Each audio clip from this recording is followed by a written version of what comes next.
नमस्कार, times of Swaraj में आप सबों का स्वागत है और मैं हूं संतोष सिंह। और आज हम टाइम्स ऑफ स्वराज में चर्चा कर रहे हैं कि आखिर के पाठक में रखा क्या है, या यूं कहें कि के पाठक को लेकर जो खेल हो रहा है राजभवन और मुख्यमंत्री के बीच, मतलब राज्यपाल और मुख्यमंत्री के बीच, उसका मतलब क्या है।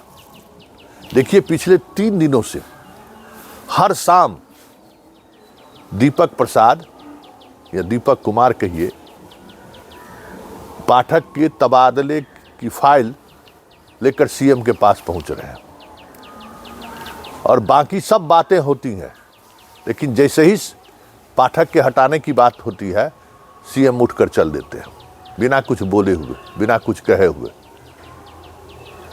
क्या है इसका मतलब, क्या कहा जाए इसे?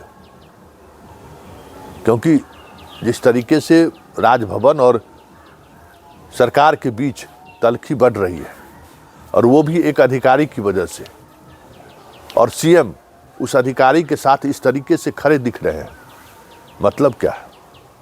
इसी मतलब को समझने की जरूरत है। देखिए, राज्यपाल इस बात को अभी भी नहीं समझ पा रहे हैं कि नीतीश कुमार भले ही आज बीजेपी के साथ हो या कल वो राजद के साथ थे, उनकी राजनीतिक मजबूरी ही यही है, या बिहार की राजनीति में उन्हें बने रहने के लिए हमेशा उनको ये दिखाना पड़ता है कि हम राजभवन से और या सहयोगी दल से मजबूत हैं, तभी उनके वोटर उनके साथ रह सकता है, क्योंकि उनका वोटर समाज का सबसे कमज़ोर वर्ग तबका से है।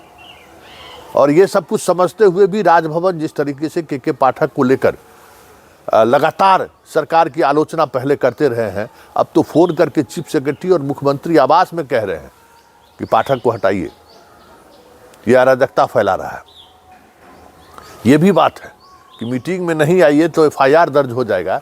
ये अपने आप में, वो भी कुलपति जैसे पद पर बैठे आसीन शिक्षाविद को लेकर, हालांकि शिक्षाविद कहना मुश्किल है कि उनको हम शिक्षाविद कहें, लेकिन कुलपति पद तो है।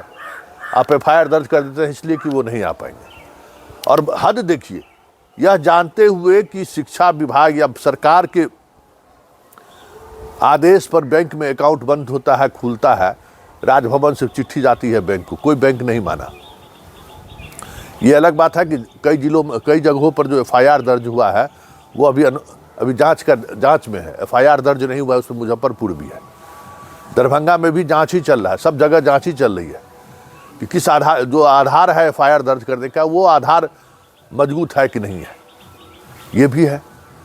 लेकिन बड़ा सवाल यह है कि मुख्यमंत्री क्यों इस अराजकता के लिए अपने आप को पाठक के साथ खड़े दिखाना चाहते हैं? ये बड़ी बात है ना। राजभवन में भी और शिक्षा विभाग में जो चीज़ें चल रही है, क्यों दिखाना चाहते हैं? बताइए, एक अधिकारी को लेकर इस तरीके का खेल हो रहा है, और वो अधिकारी, मतलब इतनी समझदारी अगर होती कि मुख्यमंत्री कहीं असहज हो रहे हैं तो हम उस असहजता के साथ को महसूस ना होने दें, हम मुख्यमंत्री को उस नज़रिए के साथ खड़े हो जाए। ये भी नहीं है, ये भी नहीं है कि वो अधिकारी मुख्यमंत्री के प्रति भी लॉयल हो, ऐसा भी नहीं है, या मुख्यमंत्री जो आदेश करते हैं उस आदेश का अक्षरशः पालन हो, इसके प्रति भी वो अधिकारी जिम्मेवार नहीं है। लेकिन कभी कभी सियासत में इस तरीके के अधिकारी भी सियासतदान के लिए किस तरीके से प्यारे की तरह इस्तेमाल होता है, पाठक के इस्तेमाल सब समझ सकते हैं। भले मुख्यमंत्री की बात को नज़रअंदाज कर दे रहा हो, भले मुख्यमंत्री के सदन में कहे हुए बातों को नज़रअंदाज कर देता हो, लेकिन मुख्यमंत्री जिस सियासत को साधना चाहते हैं उसमें अभी परफेक्ट पाठक बना हुआ है। राज्यपाल ने जो कहा था कि एक पदाधिकारी बिना मुख्यमंत्री के पीठ पर हाथ दिए हुए उछल नहीं सकता है, तो वो चुन चुन कर बदला ले रहे हैं। और खबर ये आ रही है कि जाते जाते पाठक राजभवन के भ्रष्टाचार को लेकर भी, जो शिक्षा विभाग से जुड़ा हुआ भ्रष्टाचार है, उसको लेकर भी फाइल तैयार कर रहा है, ताकि उस पर भी कुछ ऐसी कार्रवाई हो जाए कि परमानेंट नीतीश कुमार जो है सो राजभवन को कैसे जगह पर रखा जाता है उसका इलाज वो निकाल लें। क्योंकि एक बात है, पाठक कानून क्या है इसको बेहतर तरीके से समझता है, और उस कानून के दायरे में हमको किस तरीके से कार्रवाई करनी है इसकी भी समझ है। दूसरा अधिकारी न इतना साहस कर सकता है, न दूसरा अधिकारी इतना अध्ययन करता है।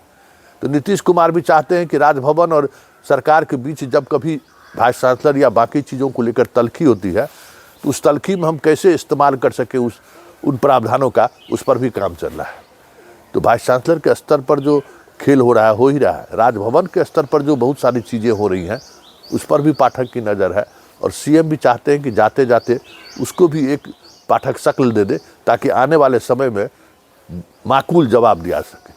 यही सियासत है, और इसी सियासत की वजह से बिहार में ये अराजकता भी आपको देखने को मिले। लेकिन क्या कीजिएगा, वोट है, राजनीति है, पावर है, सबको बनाए रखना है। सबका जो अपना कम्बिनेशन है, उस कम्बिनेशन को बनाए रखने के लिए पाठक जैसे अधिकारियों को भी कभी कभी सरकार झेल लेती है।